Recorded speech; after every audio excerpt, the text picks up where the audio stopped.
Nanti sampai masanya, kata Nabi Sallallahu Alaihi Wasallam, sampai-sampai batu pun akan berkata, ya Abdallah, wahai hamba Allah, hadzal Yahudi, ini di belakangku khalfi ada seorang Yahudi, uqtulhu, bunuhlah dia. Satu saja yang tidak mau menunjukkan tempat Yahudi, yaitu syajaratul gharqad, pohon gharqad, bentuknya seperti pohon pinus. Alhamdulillah, ketika saya sampai di kota Rafah, ini Mesir, ini Palestina, lalu ada satu kota bernama Rafah dibagi dua, berjanjian damai antara Mesir dengan Israel, maka mereka ambil setengah dan diambil oleh Mesir setengah. Di tengah kota ini dibuat satu garis lurus perbatasan dengan tegangan listrik, tegangan tinggi, pagar kawat, sehingga antara orang Rafah yang ada di Mesir dengan yang ada di jajahan Israel putus kontak, hanya bisa berhubungan lewat alat komunikasi, padahal mereka punya kota yang indah sebelum penjajahan Israel tahun 1946. Dari sana kita lihat hijau. Ternyata yang hijau mereka tanam itu adalah syajaratul gharqad, pohon yang memang sudah disebutkan Nabi Muhammad sallallahu alaihi wasallam. Mereka mengatakan di bawah Masjidil Aqsa ini ada tempel, kuil King Solomon yang mereka agungkan, yang dalam Al-Quran kita menyebutnya Nabi Sulaiman alaihissalam mentauhidkan Allah subhanahu wa ta'ala. Anak dari Nabi Daud alaihissalam juga mentauhidkan Allah, tapi mereka merusak ajaran ini dan mereka membawa ini sebagai slogan. Oleh sebab itu ada seorang berkeluarga negaraan Perancis bernama Roger Jaraudi masuk Islam, bersyahadat, dan dia menulis buku bahwa Israel membangun negara berdasarkan mitos.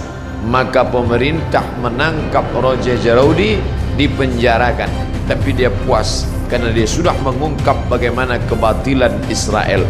Penjajahan terbesar di atas dunia hari ini dilakukan oleh Israel. Tembok terpanjang di dunia hari ini, tembok yang dibangun oleh Israel. Sebenarnya di balik ini semua adalah Allah mau memperlihatkan kepada kita mana yang berjuang menegakkan agama Allah, mana yang diam saja.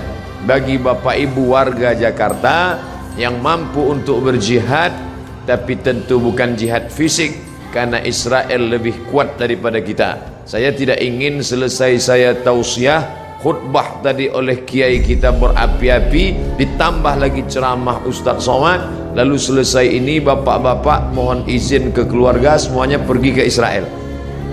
Selesai ini besok kita baca koran, ada 3 warga Jakarta di Israel terbengkalai karena tidak dapat nasi uduk. Jihad yang kita lakukan bukan seperti itu. Apa yang bisa kita lakukan?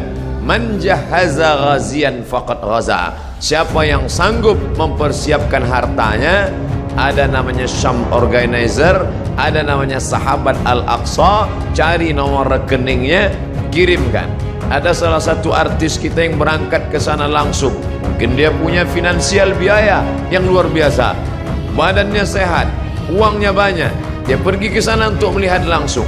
Ada pula saudara kawan kita yang dengan hartanya, tolonglah, tapi andai tidak bisa, maka kiai kita melalui khutbah Jumat tadi mengajak kita berdoa, Allahumma ansur ikhwanana al-mujahidin al-mazlumina fi Palestin. Tolong saudara kami yang Allah yang teraniaya di Palestina. Orang-orang yang sekuler, liberal, iseng-iseng mulai mengetes Ustaz. Kenapa ketika dulu Abrahah datang menghancurkan Ka'bah, Allah mengirim fa arsalna alaihim tayran ababil, kami kirim tayran ababil tarmihim bihijaratin min sijil, lalu mereka ditembak dengan peluru-peluru sijil, yaitu batu-batu dari neraka. Faja'alahum ka'asfim ma'kul, lalu mereka seperti daun-daun yang dimakan ulat. Mengapa itu tidak terjadi sekarang Ustaz? Perlu kita cermati sejarahnya. Zaman itu tidak ada orang beriman, Abdul Muttalib seorang laki-laki yang soleh sendirian. Dialah yang memegang kunci Ka'bah. Abdul Muttalib punya anak Abdullah, Abdullah punya anak Muhammad sallallahu alaihi wasallam. Maka Abdul Muttalib datang membawa kunci Ka'bah. Dia serahkan kepada Allah. Di pintu itu dia berkata, inna lihadzal baiti rabban yahmih. Rumah Baitullah ini ada Rabb, pemilik, pencipta, pelindungnya. Aku tak sanggup menjaganya, ya Allah jagalah dia. Zaman itu tidak ada orang beriman, tapi hari ini 2 miliar orang beriman. Asia Tenggara saja lebih dari 1,5 miliar. Indonesia, Malaysia, Brunei Darussalam, Moro, Patani Thailand Selatan. Maka ini sudah cukup.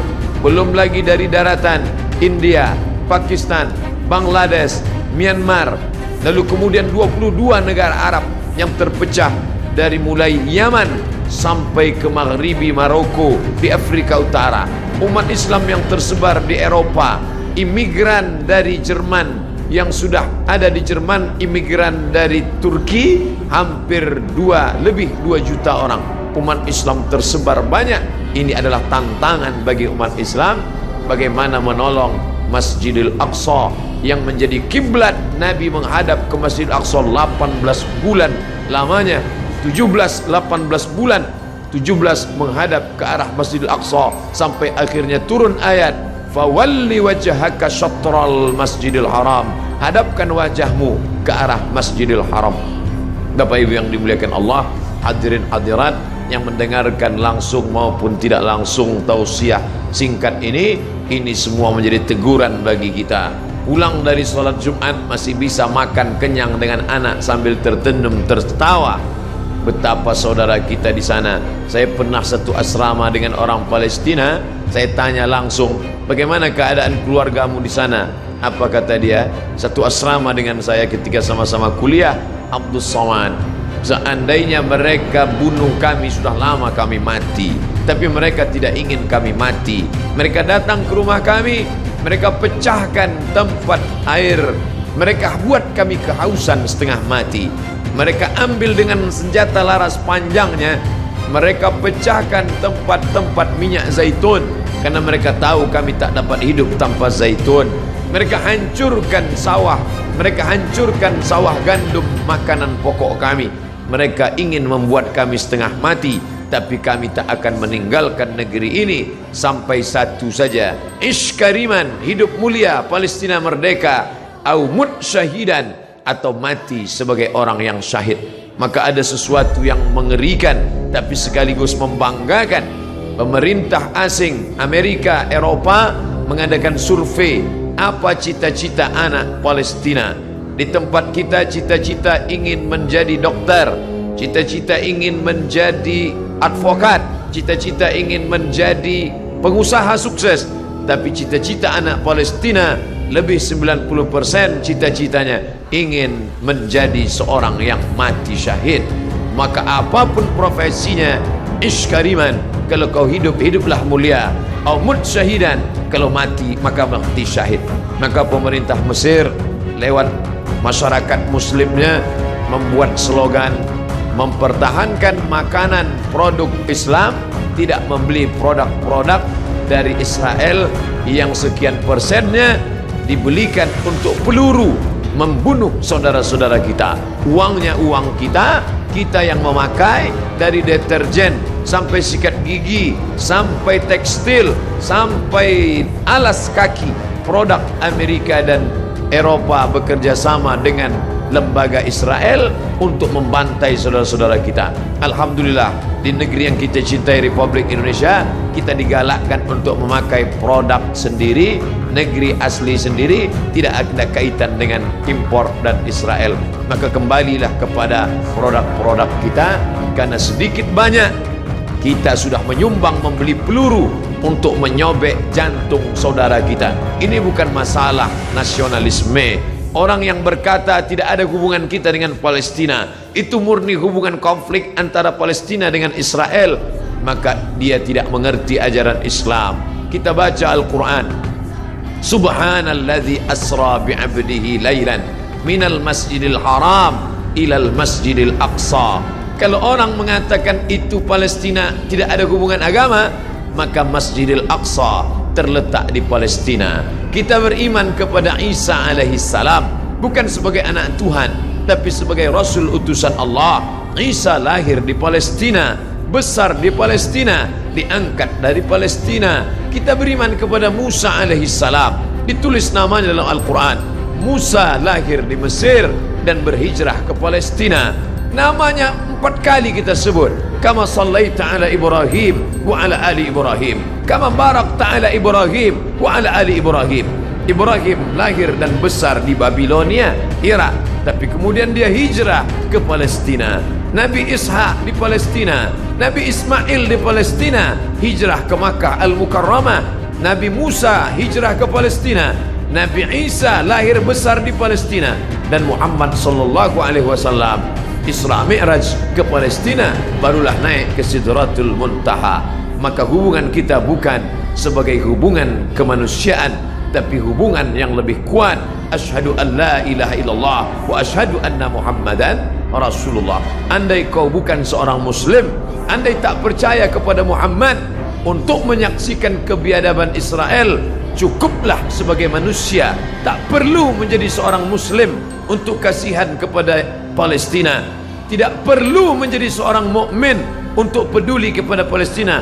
Cukup menjadi manusia yang berakal sehat, maka sudah cukup untuk membela Palestina sebagai manusia.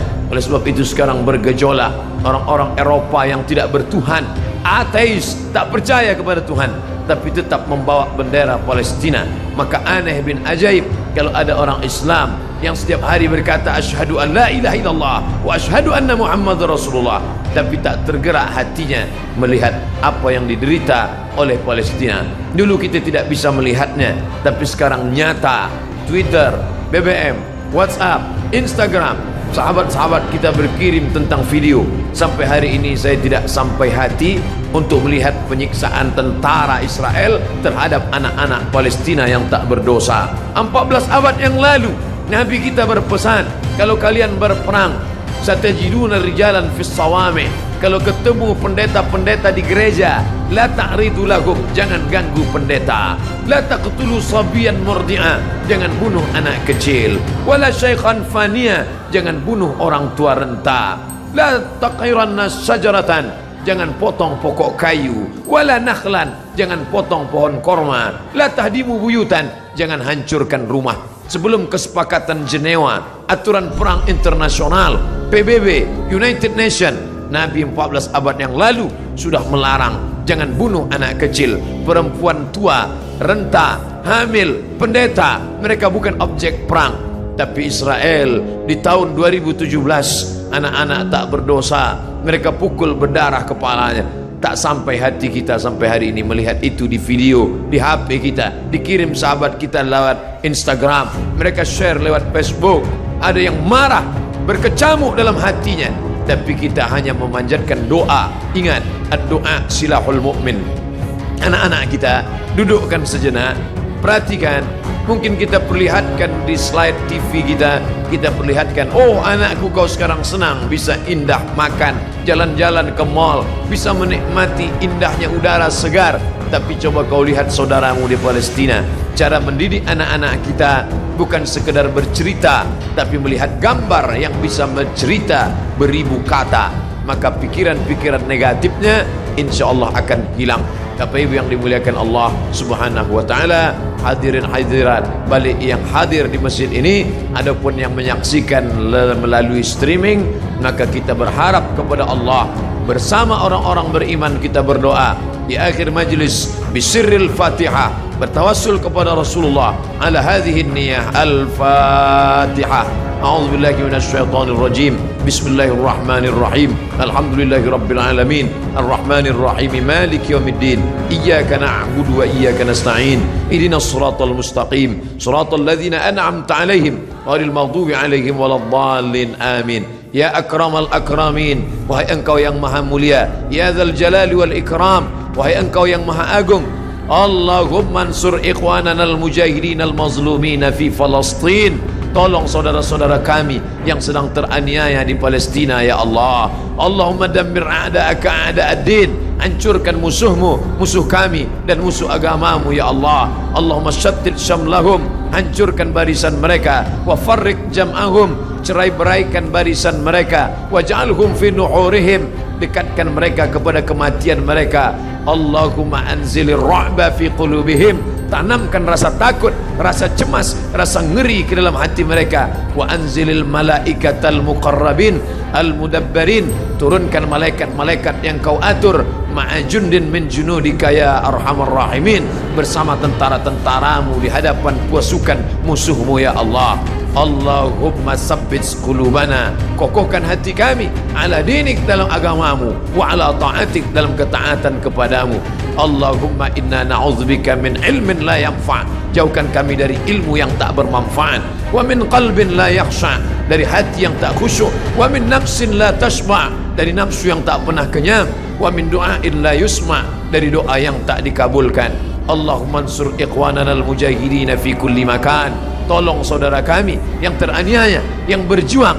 Mereka dibakar, mereka dibunuh, mereka diusir, bukan karena harta, tapi karena lidah mereka berkata la ilaha illallah wa ashhadu anna muhammadan rasulullah. Allahumma ja'al abna'ana wa banatina min huffazil Qur'an, jadikan anak-anak kami para penghafal Quran. Waj'alhu lana imaman wa nuran wa hudan wa rahmah, jadikan Quran sebagai cahaya penerang saat gelap gulita, sebagai hidayah bagi kami ya Allah.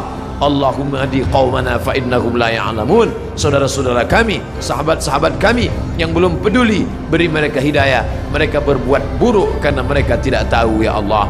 Rabbana atina fid dunya hasanah wa fil akhirati hasanah wa qina adzabannar. Wa sallallahu ala sayyidina wa maulana Muhammad wa ala alihi wa sahbihi wa sallam, walhamdulillahi rabbil alamin.